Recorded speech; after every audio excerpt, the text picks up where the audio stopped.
Regarde attentivement cette image. Peux-tu dire qui n'a pas aidé à construire la niche du chien?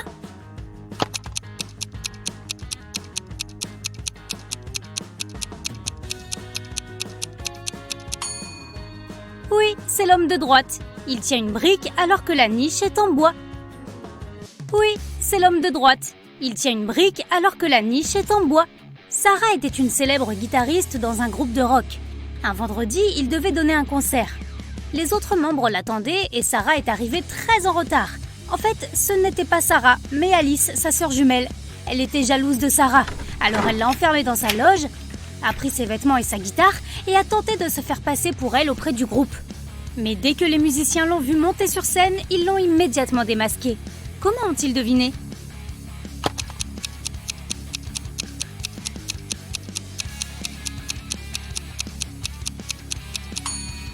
Tu as vu comme les ongles de cette fille sont longs? Il faut avoir les ongles courts pour pouvoir jouer de la guitare, sauf le pouce à la rigueur. Alain s'est rendu au marché aux fruits pour vendre ses pastèques. Après en avoir vendu la moitié, plus la moitié d'une, il ne lui restait plus qu'une pastèque. Combien de pastèques avait-il emporté au marché?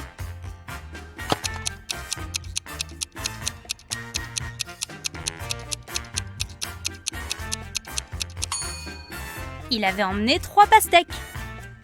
Marie est accourue chez elle, morte d'inquiétude. « Je suis partie dès que j'ai appris la nouvelle », dit-elle au policier sur place. « J'étais chez mes parents dans une autre ville. Je suis partie il y a 1 semaine et j'étais censée y rester encore au moins 10 jours. Qu'est-il arrivé à mon mari ?» Quelqu'un a frappé M. Martin à la tête. Il a été transféré à l'hôpital, mais il va s'en sortir. J'ai interrogé les suspects. La secrétaire de M. Martin a déclaré « Il m'a envoyé chez un partenaire commercial tôt ce matin. Les documents importants devaient être signés. » Le cuisinier a affirmé « Je ne suis pas sortie de la cuisine de la journée. Monsieur Martin voulait que je prépare un repas pour toute la famille. » La gouvernante a dit « Je n'ai rien entendu. J'ai fait des tâches ménagères toute la journée, puis j'étais si fatiguée que j'ai décidé de faire une sieste. » Le policier a compris en un rien de temps qui était le coupable. Qui était-ce?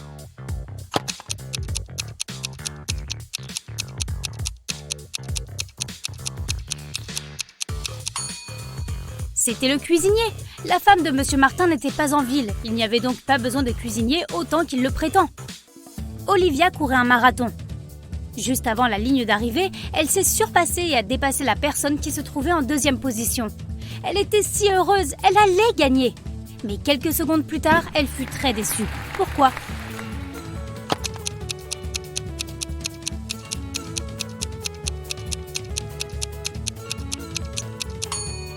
Olivia est arrivée 2e.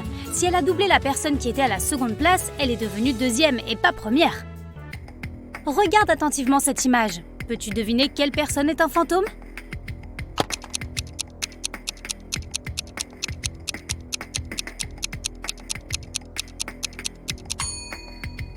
Regarde la femme sur la droite. Elle n'a pas de jambes et elle flotte dans les airs. Amandine aimait beaucoup les chiens. Un jour, elle se promenait dans le parc et a vu un adorable corgi. Il paraissait gentil et Amanda l'a même caressé. Son propriétaire est ensuite apparu et Amandine lui a demandé quel âge avait son chien. Eh bien, dans 2 ans, Luna aura le double de l'âge qu'elle avait il y a 5 ans. Amandine a hoché la tête et a continué sa promenade. Et toi, as-tu compris quel âge avait ce chien?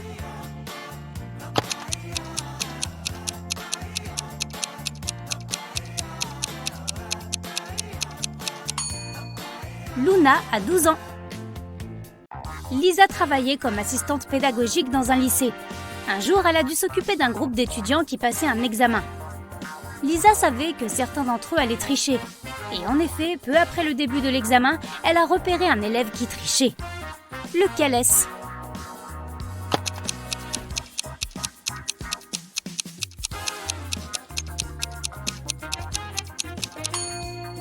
C'est le garçon au fond de la classe.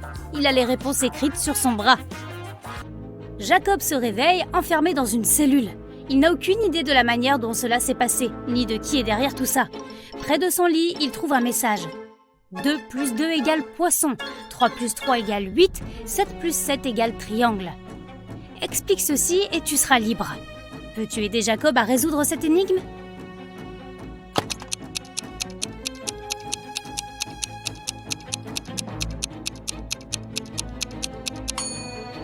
Superpose le premier numéro et le second après l'avoir inversé et tu obtiendras un poisson, le numéro 8, et un triangle. 2 gardes regardaient dans des directions différentes. L'un devait s'assurer qu'il n'y avait pas de danger venant de l'ouest.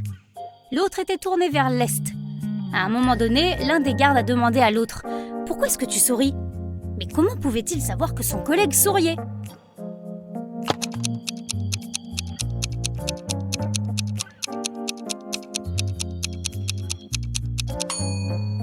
Les hommes regardaient en effet dans des directions opposées, mais tout en se tenant face à face.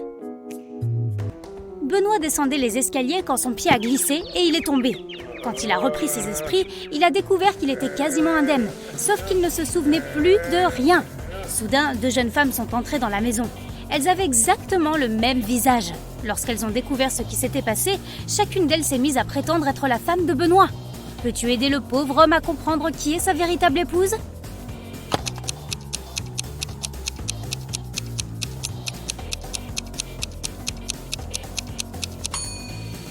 C'est celle de gauche. Elle a un tatouage sur le même bras que la femme sur la photo de mariage. Oliver naviguait sur son voilier quand une tempête a éclaté et il a fait naufrage au milieu de l'océan. Après avoir nagé des heures, Oliver a finalement atteint une île déserte où il y avait 3 hommes. Ils lui ont dit qu'ils allaient l'enfermer dans une des grottes de l'île. Oliver s'est laissé faire, mais il leur a demandé de lui accorder un dernier souhait. Quand il a dit aux hommes quel était ce souhait, ils l'ont libéré. Pourquoi ?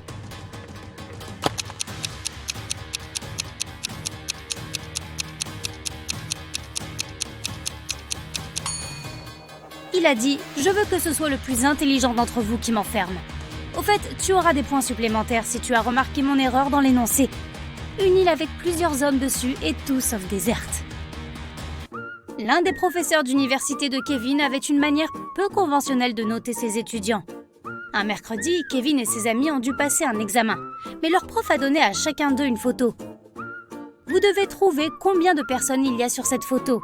Ceux d'entre vous qui trouveront la bonne réponse n'auront pas besoin de passer l'examen. Peux-tu aider Kevin à trouver le bon nombre de personnes ?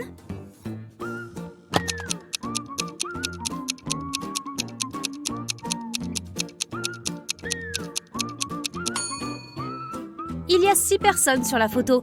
5 d'entre elles sont des visiteurs et une autre personne regarde par un Judas dans le tableau de droite. Émilie se promenait dans le parc quand elle a vu 2 adolescents assis sur un banc. Ils se disputaient pour savoir qui devait payer pour avoir utilisé une trottinette électrique. Chacun d'eux prétendait que c'était l'autre qui avait utilisé la trottinette. Émilie n'a pas eu besoin de beaucoup de temps pour comprendre lequel devait payer. As-tu deviné toi aussi ?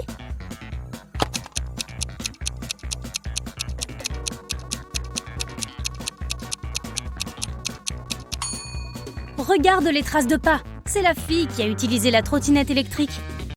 Maxime participe à un jeu concours. S'il répond correctement à la dernière question, il gagnera une montre de luxe. Mais d'abord, il doit deviner laquelle de ces 2 montres est réelle et laquelle n'est qu'un jouet.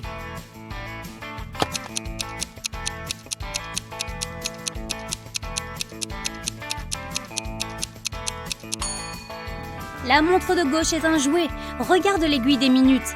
Elle est trop longue et ne pourra jamais faire le tour du cadran. Monsieur et Madame Dupont voulaient célébrer leur anniversaire de mariage. Ils allaient organiser une grande fête et inviter des centaines de personnes.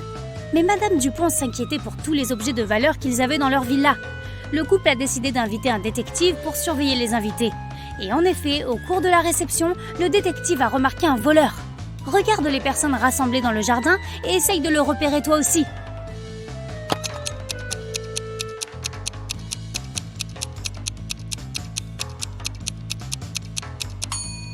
C'est l'homme sur la gauche. Il essaie de voler le bracelet d'une invitée. Regarde attentivement cette image. Quel est le chiffre manquant ?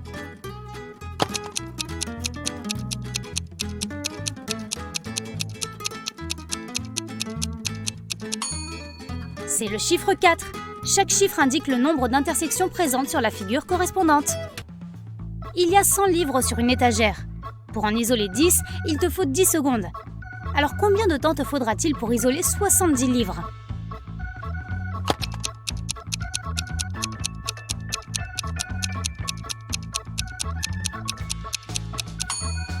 Juste 30 secondes. C'est le temps qu'il te faudra pour isoler 30 livres et il en restera forcément 70 de l'autre côté. Un matin, Daniela arrive au travail et découvre une boîte de chocolat sur son bureau. Il y avait aussi un étrange mot. 6 septembre, 2 mai, 7 octobre, 4 juillet. Peux-tu aider Daniela à comprendre qui lui a offert ce chocolat ?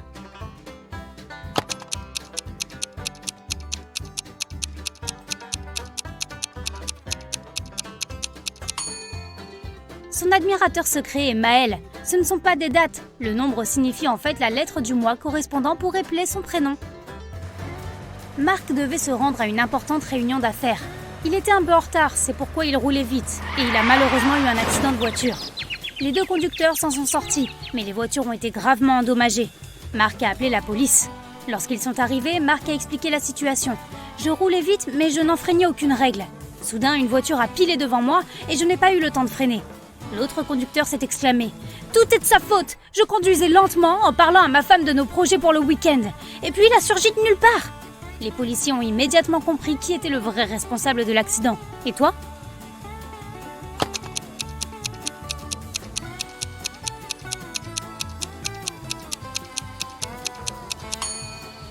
C'était l'autre conducteur. Il était seul dans sa voiture. Cela veut donc dire qu'il parlait à sa femme au téléphone, ce qui lui est formellement défendu. Un policier filait un braqueur de banque. Mais après que le criminel est tourné au coin de la rue, il semble qu'il se soit volatilisé. Après avoir erré pendant un moment, le policier s'est retrouvé dans un petit parc avec un étang. Sur la rive, il y avait plusieurs statues de marbre.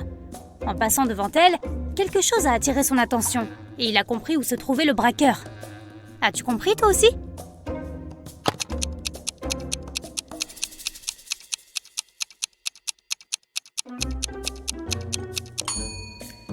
L'une des statues regarde sa montre, c'est le braqueur de banque. James s'est échappé de prison et a fui dans les montagnes. Soudain, sur une petite route, il a vu une voiture de police se diriger vers lui. James s'est alors mis à courir dans sa direction avant de sauter dans les bois sur le bas-côté de la route. Pourquoi a-t-il commencé par courir vers la voiture ?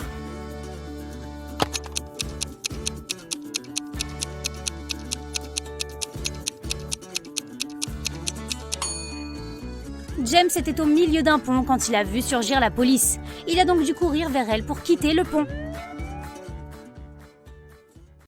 Ok, écoute-moi très attentivement mon ami. Voici le marché.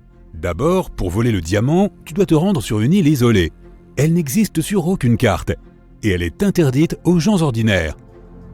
Le diamant se trouve au cœur de cet endroit, dans un bunker souterrain profond et bien gardé. C'est impossible d'y accéder par l'entrée principale. Mais heureusement, il y a aussi une prison secrète sur l'île. Tu peux t'y rendre en tant que prisonnier et t'échapper par le tunnel souterrain. Ce tunnel te mènera dans le bunker. Ensuite, tu devras trouver le diamant. Tu auras très peu de temps pour toute l'opération. Quand tu auras terminé, un bateau t'attendra dans la partie sud de l'île. Fais tout correctement et suis le plan. Et ainsi, tu ne rencontreras aucun problème. C'est compris ? C'est bon, allons-y.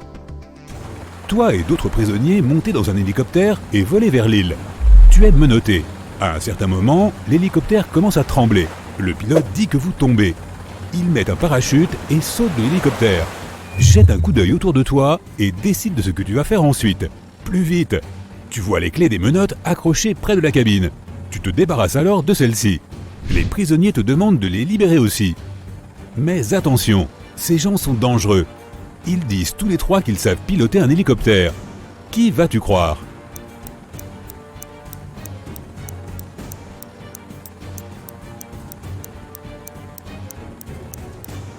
Ce mec a un tatouage avec un hélicoptère sur sa jambe. C'est peut-être un bon pilote. Tu lui enlèves les menottes et il admet qu'il a menti. Aucune de ces personnes ne sait piloter un hélicoptère. Il ne reste qu'un seul parachute. Le prisonnier te pousse sur le côté, attrape le parachute et saute de l'hélicoptère qui est en train de tomber. Tu décides de libérer aussi les autres prisonniers. Que vas-tu faire ensuite ? Sauter sans parachute ? Essayer de faire atterrir l'hélicoptère tout seul ?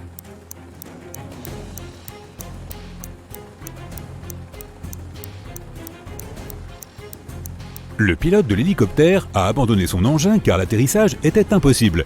Donc, tu ne réussiras pas non plus. Tu dois sauter. Tu as survolé l'océan, tu te souviens ? De plus, l'hélicoptère tombe, donc la hauteur n'est plus si importante. Tu sautes dans l'eau et tu nages vers la côte. Soudain, tu remarques l'aileron d'un requin. Il s'approche rapidement de toi. Que vas-tu faire? A. Essayer de nager vers le bord aussi vite que possible. B. Ne pas nager du tout et flotter dans l'eau. C. Plonger et commencer à agiter les mains pour faire fuir le requin.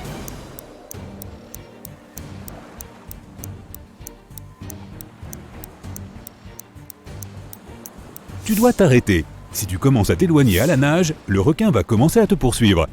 Inspire beaucoup d'air et essaie de ne pas faire de mouvements inutiles. Le requin va bientôt partir, mais s'il attaque, tu devras riposter. Les branchies et ses yeux sont les points faibles de l'animal. Heureusement, le requin ne charge pas. Il s'éloigne à la nage et tu arrives sain et sauf sur le rivage.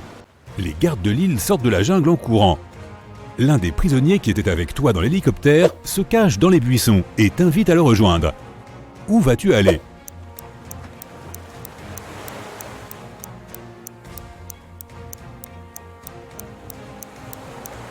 Laisse les gardes t'attraper et t'emmener en prison.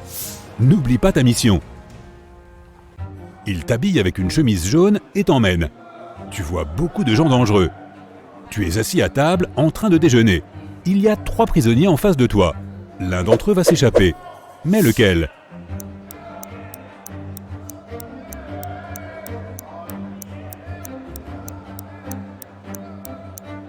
Cet homme avec le livre.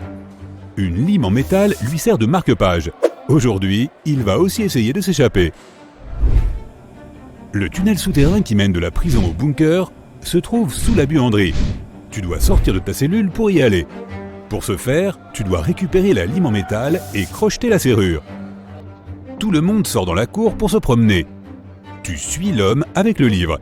Il s'assied sur le banc et cache le livre sous le siège. Tu dois le distraire pour mettre la main sur le livre. Tu peux utiliser un ballon de basket, des haltères ou des cartes. Que vas-tu faire?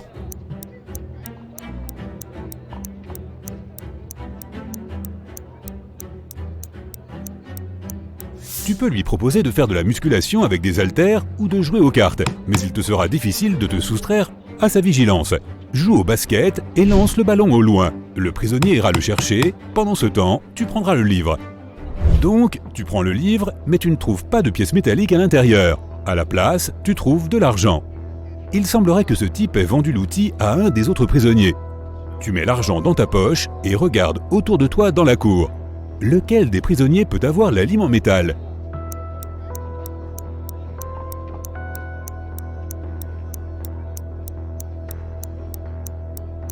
Ce type appuie ses doigts sur la manche de sa chemise. Apparemment, il dissimule l'outil à cet endroit. Tu es sur le point de t'approcher de lui, mais un des prisonniers commence à se battre.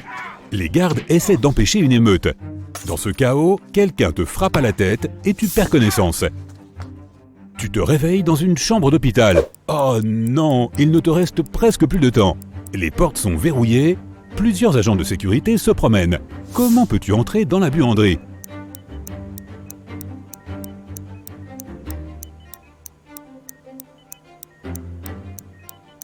Dans un coin, il y a un énorme chariot avec du linge sale. Cache-toi là et ils t'emmèneront là où tu dois aller. Tu te caches parmi les draps sales. Le responsable du linge prend le chariot et le transporte jusqu'à la buanderie. Il jette le linge dans la machine à laver et te voit. Le blanchisseur va crier et appeler les gardes. Que vas-tu faire?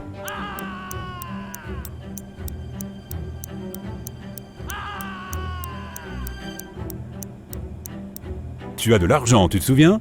Tu peux payer pour son silence. Tu déplaces une des machines à laver et tu trouves une trappe en dessous. Tu rentres à l'intérieur et tu traverses le tunnel. Il fait très froid, humide et sombre. Enfin, tu arrives dans une petite pièce, il n'y a ni porte ni fenêtre, seulement des murs de briques. Que vas-tu faire? Tu ne peux pas revenir en arrière.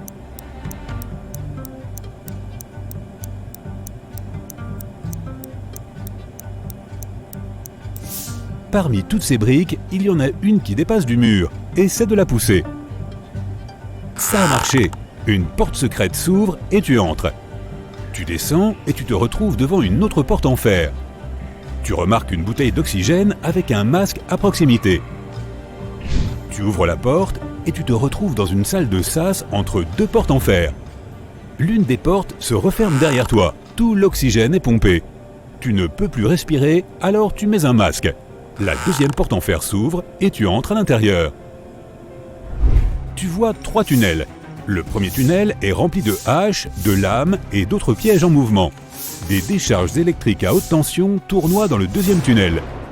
Dans le troisième tunnel, il y a une flamme brillante. L'une des menaces est une illusion. Quel tunnel vas-tu choisir ?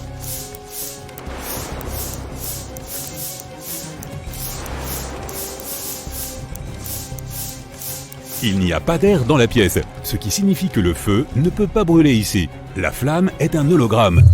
Tu avances et tu te retrouves devant une pièce sombre.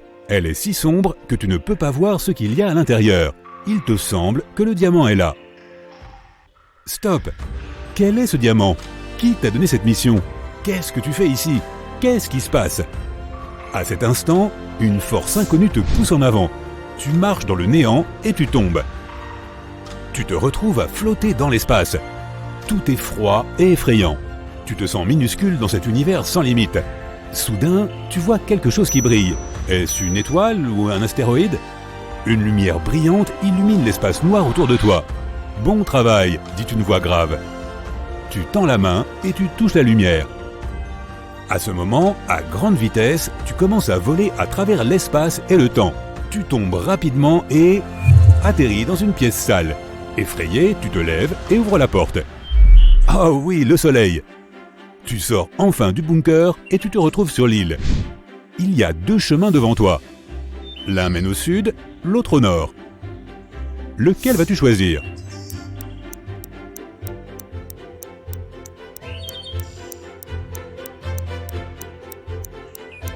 Le bateau est censé t'attendre au sud, tu te souviens? Tu traverses la jungle et trouves une vieille voiture. Tu démarres le moteur et prends un lecteur MP3 avec des écouteurs dans la boîte à gants. Tu conduis le long de la route en écoutant de la musique, quand tu réalises que les freins ne fonctionnent pas. Il y a 3 chemins devant toi. Un mur de briques t'attend au bout de la première route. La deuxième mène à un marécage. Et le 3e chemin mène à une haute colline avec une falaise. Vers où vas-tu conduire? Il n'y a presque plus de temps.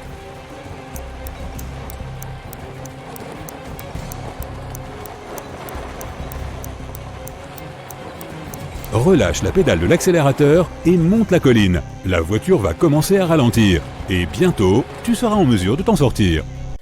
Un surveillant de prison entend des rumeurs très inquiétantes. Quelqu'un est en train de préparer une évasion. Le surveillant regarde alors tous les enregistrements des caméras de surveillance et il remarque 2 femmes qui ont un comportement suspect. L'une des 2 est une ancienne culturiste. Elle est très musclée, elle a les cheveux courts et des tatouages. L'autre femme est très discrète. Elle préfère rester seule. Parfois, elle pleure dans sa cellule. Après avoir regardé les vidéos plusieurs fois, le surveillant comprend laquelle de ces 2 prisonnières veut s'évader. Est-ce que tu as compris toi aussi?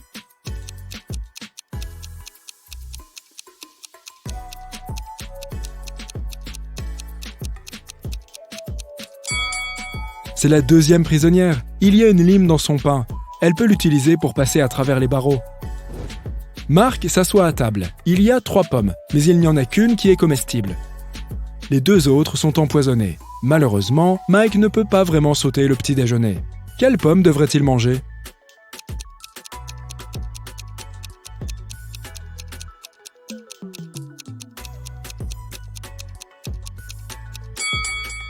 Regarde, il y a une chenille dans cette pomme. Ça signifie qu'elle n'est pas empoisonnée et que Mike peut la manger. Ces 3 femmes, Jessica, Marie et Olivia, vont faire du shopping. 2 d'entre elles sont enceintes et la 3e essaye juste de voler une pastèque. Qui est la voleuse?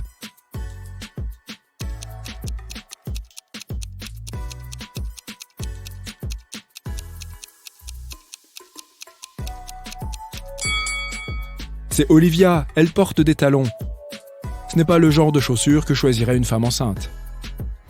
Nathan, un entrepreneur très célèbre, propriétaire d'une entreprise qui vaut plusieurs millions d'euros, et son ami Jackson, un détective privé très connu, rentrent après un long voyage à l'étranger. Ils décident de passer par la villa de Nathan avant d'aller en ville. Quand ils entrent dans la maison, ils découvrent que tous les objets de valeur ont été volés. La villa est sans dessus-dessous. « Je ne suis parti qu'un mois! Qu'est-ce qui s'est passé ici ?» s'exclame Nathan. Jackson prend une pomme sur la table de la salle à manger et il croque dedans en réfléchissant. Le verrou n'a pas été forcé. La personne qui t'a cambriolé avait la clé. Quelque temps plus tard, le détective demande à Nathan d'inviter 3 personnes. Mia, la nièce de Nathan, dit à Jackson qu'elle n'est pas passée chez son oncle. Ça fait 2 mois qu'elle a des problèmes avec sa voiture. Et la villa est trop loin de chez elle. Impossible de prendre les transports pour y aller. Sarah, la femme de ménage, affirme qu'elle est passée par la villa quelques semaines auparavant pour amener de la nourriture et ranger. Mais elle n'est pas revenue depuis. Adam, le jardinier, dit au détective qu'il était en vacances et qu'il vient juste de rentrer. Il propose même à Jackson de lui montrer ses billets d'avion. Le détective comprend immédiatement qui est le coupable de ce bazar. Tu as 8 secondes pour comprendre de qui il s'agit.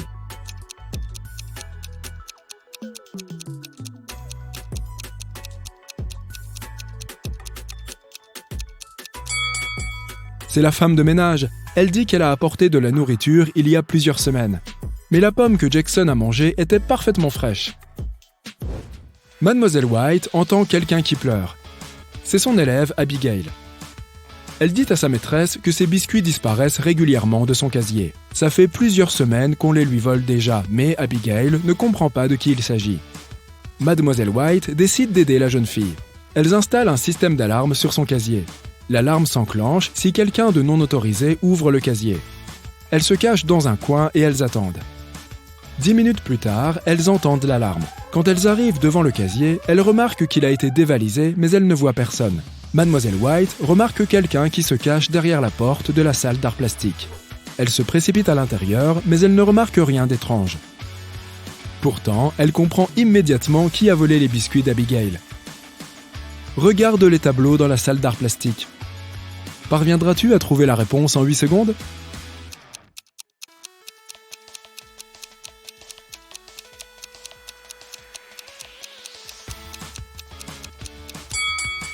C'est la fille sur la gauche.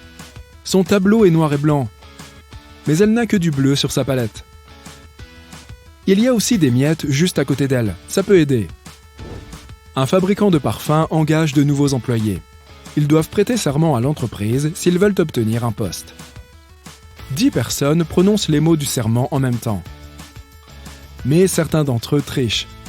Aide la direction à comprendre de qui il s'agit.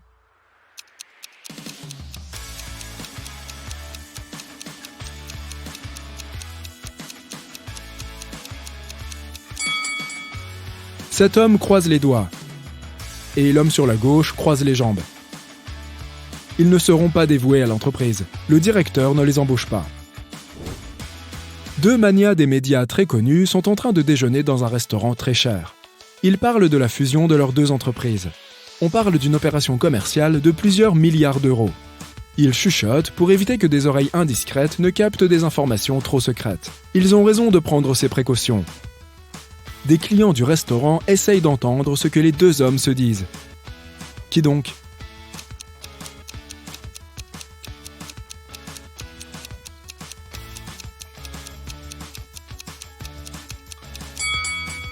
La fille assise à la table voisine lit un journal, mais elle le tient à l'envers. Elle est clairement en train d'écouter ce que disent ses 2 voisins de table. Cet homme ici est en train d'écouter de la musique, mais son câble d'écouteur n'est connecté à rien. Une autre fille est assise dans le coin en train de siroter un cocktail. Mais au lieu d'une petite ombrelle, il y a une antenne dans son verre. Elle est en train d'enregistrer la conversation.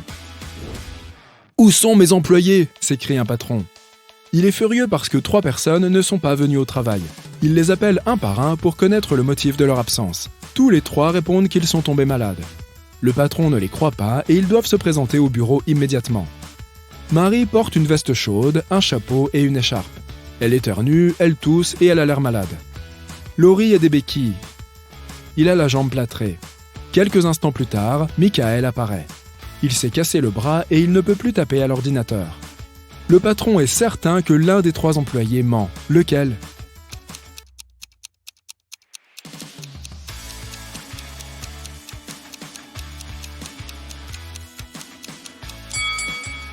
Michael s'est cassé le bras gauche, mais son téléphone est dans sa poche gauche.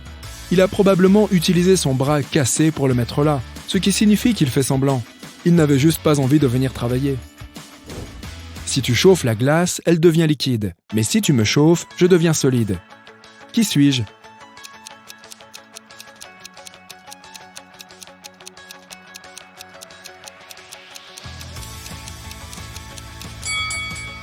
Un œuf.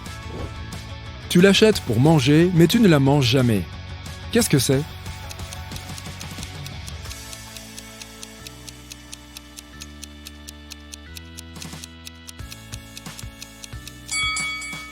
Une assiette. Mia rentre chez elle un soir. Il est 23h et elle doit traverser un petit parc sombre juste devant sa maison. Soudain, elle entend un bruit de pas derrière elle. Quelqu'un lui arrache son sac et s'enfuit. Mia appelle la police et les officiers interrogent 4 suspects. Jack dit « J'étais en train de choisir ma tenue pour une fête ». Camilla était en train d'étudier pour son examen. Andrew dit à la police qu'il était en train d'observer les oiseaux dans le parc. Nora était à son cours de yoga. Après ces interrogatoires, la police comprend qui est le coupable. Est-ce que tu as compris aussi ?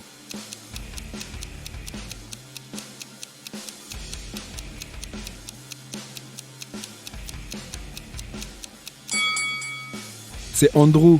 À 23h, il fait bien trop noir pour voir les oiseaux. Es-tu prêt à mettre à nouveau au défi ton esprit logique et ta capacité d'attention ? Alors attrape ta loupe, cher détective.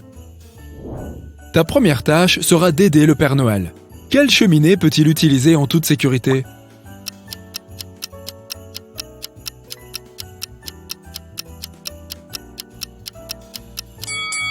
La première a l'air d'être complètement bloquée, donc il ne doit pas y avoir d'oxygène. Cela peut être dangereux. Regarde la deuxième cheminée. Il n'y a pas de neige dessus, ce qui veut dire que la cheminée est allumée en ce moment même. Le Père Noël doit donc choisir la troisième cheminée. Elle n'est pas complètement bouchée et il y a un peu de neige dessus. Aucun feu ne brûle dans son foyer. Un homme à moto a percuté la vitrine du magasin de Monsieur Ruby, a volé une douzaine de montres de luxe et s'est enfui.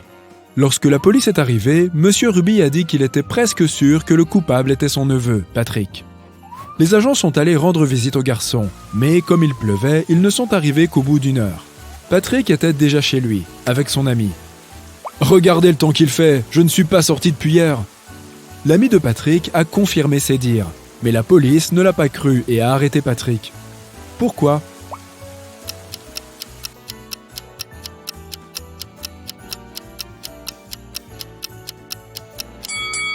Son casque est accroché sur sa moto.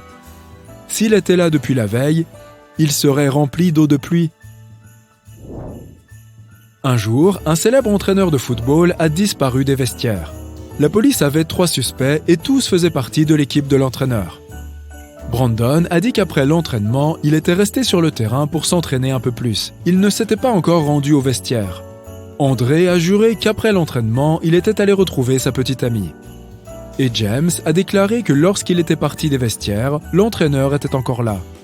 Qui est le coupable selon toi ?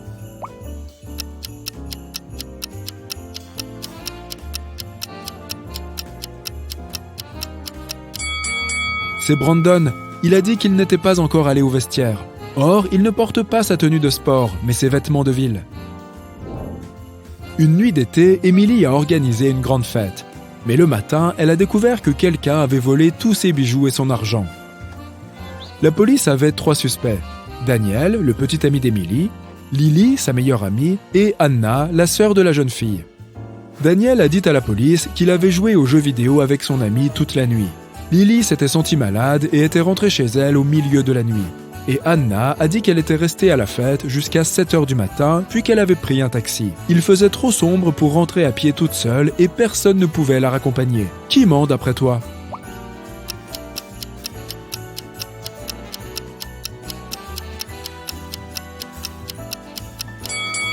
C'est Anna. À 7h du matin, en été, il fait déjà jour.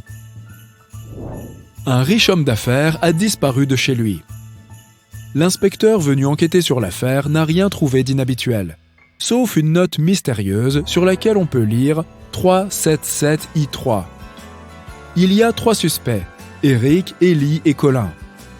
Peux-tu aider l'inspecteur à identifier le coupable ?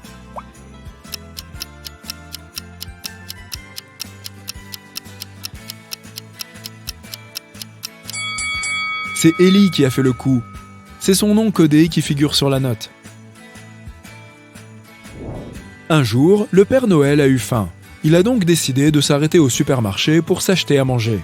Il ne voulait pas laisser ses cadeaux sans surveillance, mais il ne pouvait pas non plus les apporter à l'intérieur. Il a donc laissé ses sacs près de l'entrée. Malheureusement, après avoir payé ses achats, il s'est aperçu qu'on lui avait volé ses cadeaux. Peux-tu aider le Père Noël à trouver le voleur ?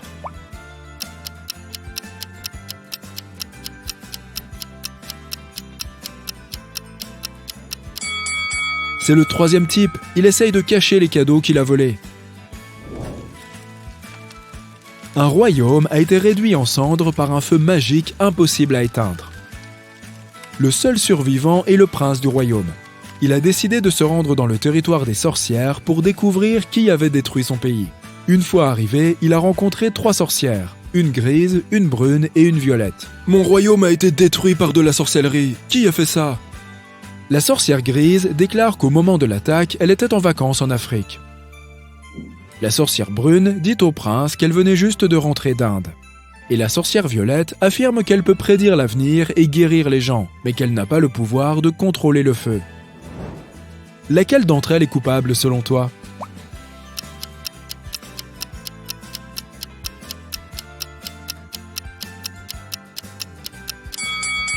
C'est la sorcière violette. Le prince n'a pas parlé du feu. Comment était-elle au courant ? Marc se promenait dans la forêt à la recherche d'une gare routière. Soudain, il rencontra un homme qui lui dit qu'il verrait bientôt une intersection.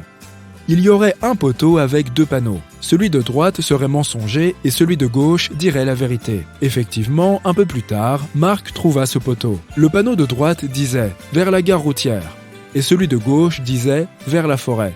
Dans quelle direction se trouve la gare selon toi ?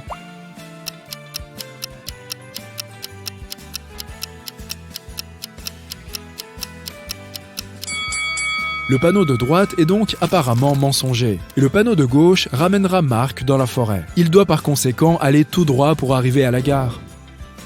Un homme et une femme trouvèrent le Père Noël inconscient par terre en rentrant chez eux. Ils appelèrent la police. Lorsque les policiers arrivèrent, ils interrogèrent les suspects. Il s'agissait des enfants du couple. Leur fille de 17 ans affirma qu'elle avait téléphoné à son petit ami pendant l'absence de ses parents. Leurs fils jumeaux dirent qu'ils étaient allés se coucher afin de se réveiller tôt et ouvrir leurs cadeaux. Et leur plus jeune fille répondit qu'elle voulut faire une surprise au Père Noël. Elle lui avait donc préparé des biscuits. Regarde attentivement tous les suspects et dis-moi qui est le coupable.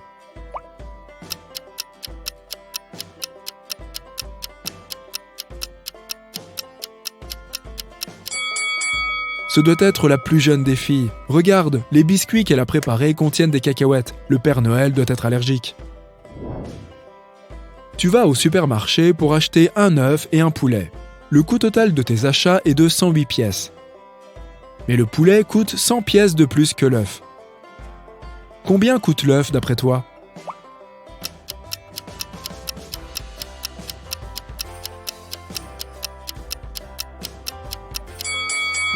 J'allais d'abord dire 8 pièces. Mais 100 moins 8 ne nous donne pas une différence de 100 pièces. L'œuf coûte en fait 4 pièces. Sophia a disparu de chez elle et, grâce à une note trouvée dans son salon, la police a su qu'elle avait été kidnappée. L'inspecteur Peterson, venu enquêter sur l'affaire, a décidé d'interroger les voisins de la victime. Anthony a dit à la police qu'il avait travaillé de nuit. En rentrant chez lui, il était allé directement se coucher et c'est l'inspecteur qui venait de le réveiller. Ryan a expliqué qu'il avait prévu d'organiser un barbecue pour les voisins. Mais comme il avait plu toute la journée, il avait dû annuler. Lauren a dit qu'elle était allée en ville faire quelques courses et qu'elle venait de rentrer chez elle. L'inspecteur a immédiatement su qui mentait. Sauras-tu toi aussi le deviner ?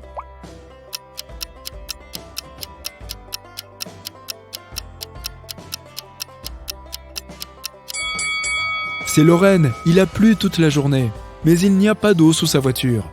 Cela veut dire qu'elle n'est allée nulle part. Emma s'est fait capturer par une sorcière. La sorcière l'a enfermée dans sa hutte et est partie. Emma avait très faim. Elle a trouvé 3 sortes de biscuits. Peux-tu l'aider à savoir quels biscuits sont sans danger ?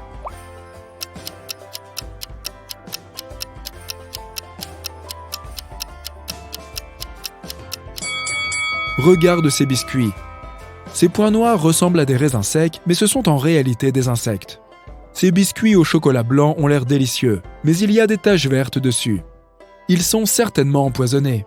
Emma doit plutôt choisir les biscuits aux pépites de chocolat. Comment sait-on que le Père Noël est super fort au karaté ?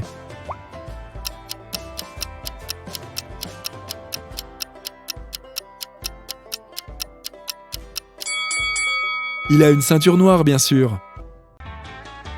Alina demande à Molly d'arriver en avance pour l'aider à préparer la fête.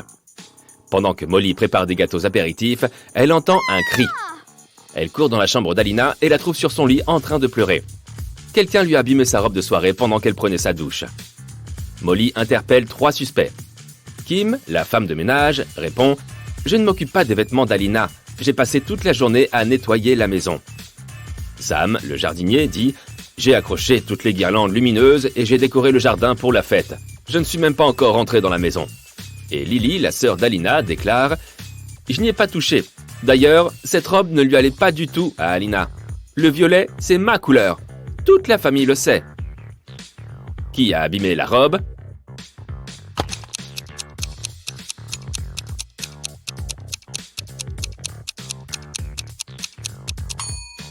C'est Sam. Regarde, les guirlandes lumineuses sont encore dans leur boîte. À la fête, Molly remarque que Mike est accompagné d'une femme mystérieuse. Elle porte une capuche et elle reste dos à Molly qui ne peut donc pas voir son visage. Mike et cette femme s'esquivent et vont se cacher dans la bibliothèque d'Alina.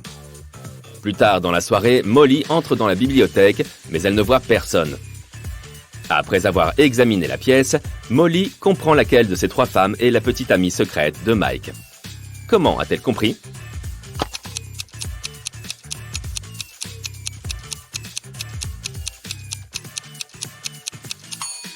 La deuxième femme ne porte qu'une seule boucle d'oreille. Elle a perdu l'autre dans la bibliothèque d'Alina. Et Molly l'a retrouvée sur le tapis. Alina appelle la police le matin très tôt. La police arrive chez elle et l'interroge. Elle raconte aux officiers « Mon mari et moi avons dîné en tête-à-tête hier soir. On a commencé à se disputer et il s'est senti mal. Du moins, c'est ce qu'il m'a dit. Mais je ne l'ai pas cru. Il a toujours tendance à exagérer. J'ai donc claqué la porte et je suis parti. Quand je suis rentré ce matin, il était évanoui par terre. Je ne sais pas ce qu'il a pu lui arriver. » Les officiers arrêtent Alina sur le champ. Pourquoi ?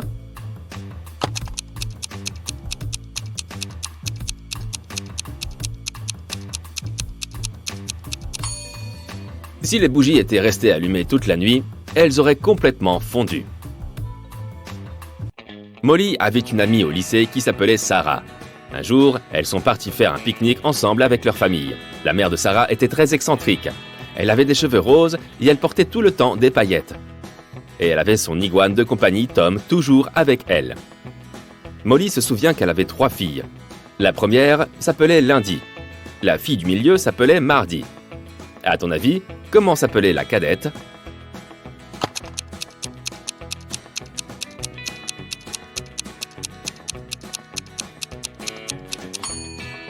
C'est la mère de Sarah dont on parle. Sa plus jeune fille s'appelle donc Sarah, n'est-ce pas ? Rick a un entretien d'embauche à l'hôpital. Il rêve de devenir vétérinaire depuis toujours. Après avoir analysé son CV, Molly décide de tester son sens logique en lui posant une colle. Elle lui donne cette liste des mois et lui pose une seule question. Quel est le mois suivant ? Peux-tu donner un coup de main à Rick ?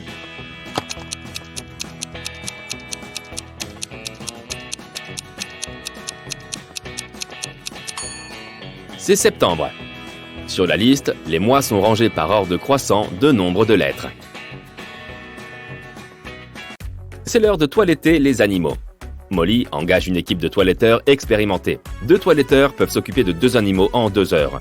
Dans ce cas, de combien d'animaux pourraient-ils s'occuper en 4 heures s'ils étaient 4 ?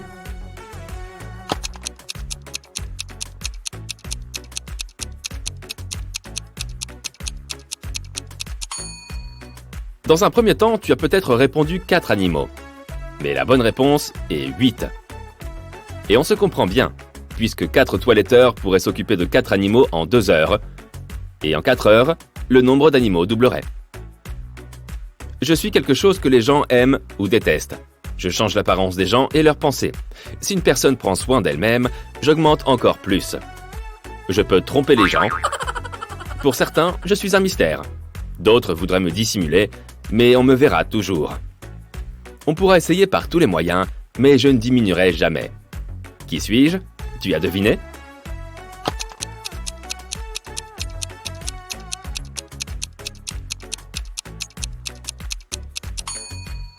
La bonne réponse est l'âge. Une de ces 3 personnes est gauchère. Laquelle?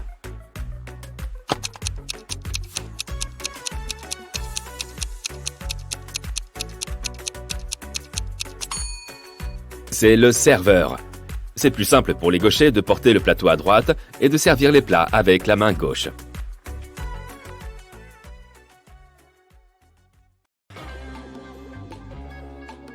Il s'avère qu'avant de partir, ton ami détective a donné ton contact à toutes ses connaissances et maintenant, l'une d'entre elles a besoin de ton aide. Tu arrives à sa bijouterie.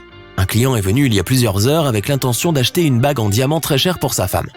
Mais quelqu'un a volé son portefeuille dans le magasin même. Le gérant, c'est lui qui t'a appelé, a demandé à tous les visiteurs qui étaient à l'intérieur à ce moment-là de rester jusqu'à ton arrivée. Tu regardes attentivement toutes ces personnes. Bientôt tu comprends qui a pris le portefeuille.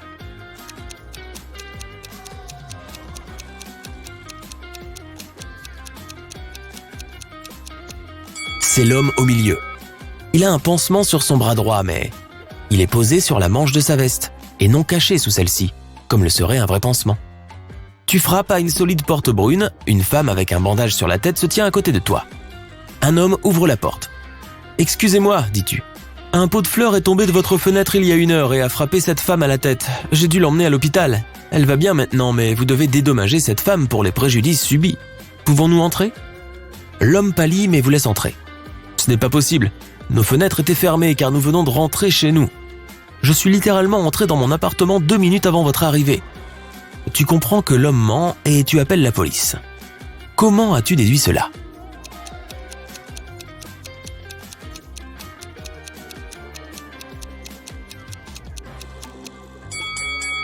Tu as vu une casserole avec de l'eau bouillante dans la cuisine. Si l'homme était rentré il y a quelques minutes, l'eau n'aurait pas eu le temps de commencer à bouillir. Maintenant, c'est une amie à toi qui a besoin d'aide. Elle possède une épicerie. Une rafale de vent lui a arraché un billet de 100 $ des mains et l'argent semble s'être volatilisé. Ton ami pense que c'est l'un des clients qui a pris le billet, mais personne ne veut admettre avoir pris l'argent. Tu leur demandes à tous de se rendre dans le bureau de ton ami lorsqu'une femme se lâche contre toi. C'est incroyable d'être accusé de vol. Tenez, vous pouvez vérifier mes sacs tout de suite. Tu lui dis, s'il vous plaît, venez avec moi au bureau. Nous allons régler ça là-bas. La femme refuse de te suivre et tu commences à appeler la police. Pourquoi ?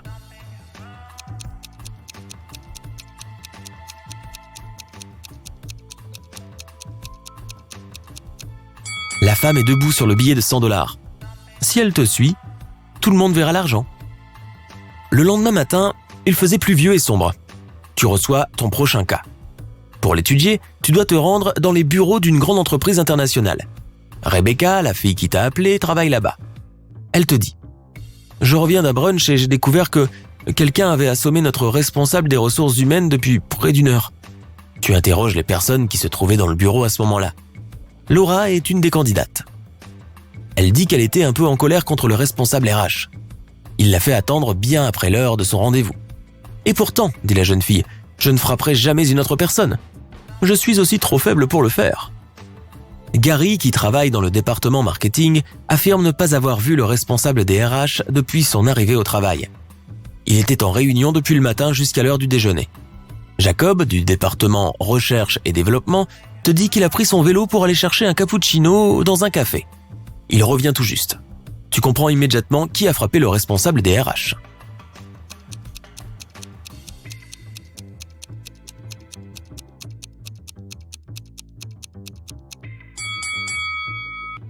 C'était Jacob. Son vélo et ses vêtements sont secs et propres. Comment est-ce possible s'il pleut dehors ? Tu quittes le bureau de Rebecca et tu entends ton téléphone sonner. Tu vois un texto avec une adresse que tu ne connais pas. Tu y vas en voiture. Un homme te rejoint à la porte d'un grand bâtiment. Il tremble. Lorsque tu pénètres dans un grand hall sombre, tu vois 2 récipients remplis d'un liquide transparent. 2 femmes flottent à l'intérieur. Elles semblent identiques. L'une d'entre elles est ma femme. Mais je n'arrive pas à savoir laquelle. Et je n'ai le droit d'ouvrir qu'un seul récipient. Tu fais le tour des femmes et tu les examines. Puis, tu en montres une du doigt. C'est ta femme. Comment l'as-tu découvert ?